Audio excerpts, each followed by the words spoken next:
अस्सलाम वालेकुम। हमारे चैनल गवर्नमेंट अपडेट हब पे आपका बहुत बहुत वेलकम है। मैं आपका अपना होस्ट आज आपके लिए एक बहुत ही इंपॉर्टेंट न्यूज के साथ हाजिर हुआ हूँ। आज मैं हमारे सिर्फ जितने भी सरकारी मुलाजमीन हैं उनको एक बहुत बड़ी खुशखबरी सुनाने जा रहा हूँ, जिसका ऐलान कुछ ही टाइम पहले हुकूमत पंजाब ने किया है। एक बहुत ही बड़ा फैसला जिन्होंने हमारे सरकारी मुलाजमीन को और पेंशनर को बहुत ज्यादा तंग किया हुआ था, वो सरकारी मुलाजमीन का जो वो फैसला था वो हुकूमत पंजाब ने वापस ले लिया है। वो फैसला क्या है और उसके मुतालिक अब क्या फैसला लिया गया है, इंशाल्लाह इस वीडियो के अंदर मैं तमाम तर डिटेल दूंगा। लेकिन उससे पहले अगर आप हमारे चैनल पे नहीं हो तो जल्दी से हमारा चैनल सब्सक्राइब कर बेल आइकन को दबा दीजिएगा और वीडियो को भी लाइक कर दीजिएगा, क्योंकि हमारे चैनल पे आपको तमाम तर गवर्नमेंट की अपडेट्स इंशाल्लाह सबसे पहले और सबसे ऑथेंटिक मिलेंगी। अब मैं आपको बताता जाऊं कि कुछ महीने पहले ही सरकारी मुलाजमीन को लेकर हुकूमत पंजाब ने एक बहुत बड़ा फैसला किया था। हुकूमत पंजाब की तरफ से फैसला किया गया था कि जितने भी हमारे सरकारी मुलाजमीन हैं जब वो रिटायर होंगे और अपनी पेंशन हासिल कर रहे होंगे तो अपनी पेंशन के साथ साथ अगर वो कोई किसी किस्म का भी कोई जॉब वगैरह करते हैं तो उनकी जो पेंशन होगी वो बंद कर दी जाएगी ऑटोमेटिकली। जिसको सुन के हुकूमत पंजाब के जितने भी पेंशनर्स थे या फिर उनके सरकारी मुलाजमीन थे उन्होंने मुल्क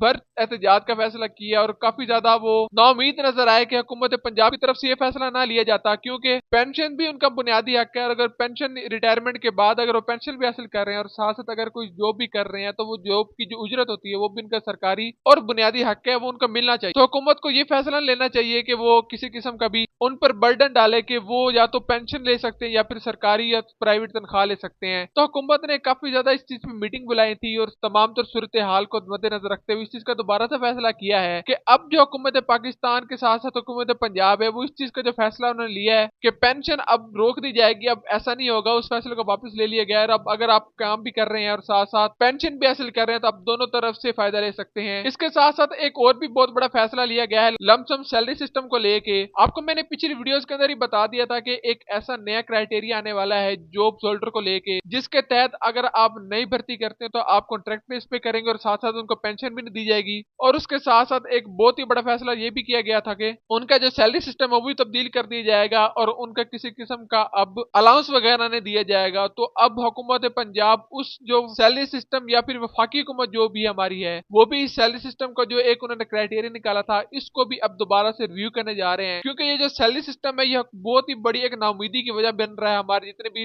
अब नए नौजवान हैं, क्योंकि वो इतनी ज्यादा तालीमें हासिल करके भी अगर उन्हें कॉन्ट्रैक्ट बेस पे रखना है और उनको इस चीज की श्योरिटी ही ना हो कि वो आने वाले दिनों के अंदर ये अपनी जॉब कर भी सकेंगे कि नहीं कर सकेंगे तो उस जॉब का फिर फायदा नहीं है। तो हुकूमत आने वाले दिनों के अंदर इस चीज को भी रिव्यू करने वाली है और उम्मीद है इंशाल्लाह वो जो लमसम सैलरी सिस्टम उसको भी खत्म कर दी जाएगा और पुराने वाला सैलरी सिस्टम ही चलेगा, जिसके तहत अब आपकी जो परमानेंट भर्ती है वही की जाएंगी और साथ ही साथ आपको पेंशन भी दी जाएगी और अलाउंसेस के साथ साथ आपको तनख्वाह मिलने वाली है। और ये सब कुछ जो भी हुआ है ये आपके आवाज उठाने की वजह से हुआ है। आपका किसी किस्म का कोई भी मुतालबा हो, कोई भी आपका एक लीगल मुतालबा हो या हक हो, आप जरूर उसके लिए आवाज उठाया करें और हुकूमत से इस चीज का मुतालबा किया करें कि ये चीज आपका बुनियादी हक है और आपका बुनियादी हक देना उनका एक फर्ज है। तो आपका किसी किस्म का कोई भी सवाल हो आपकी जॉब को लेके, आपके कारोबार को लेके या आपके किसी भी मसले मसाइल को लेके तो आप हमसे कमेंट बॉक्स में कर सकते हैं। साथ ही साथ आप हमें ये भी बताएं कि क्या आप हुकूमत के इस फैसले से खुश हैं जो कि उन्होंने एक जो अपना फैसला था वो वापस लिया है पेंशन बंद होने वाला। खैर इसके साथ आज की वीडियो के लिए इतना ही, मिलते हैं अगली वीडियो के अंदर, तब तक हमें दीजिए इजाजत। अल्लाह हाफिज।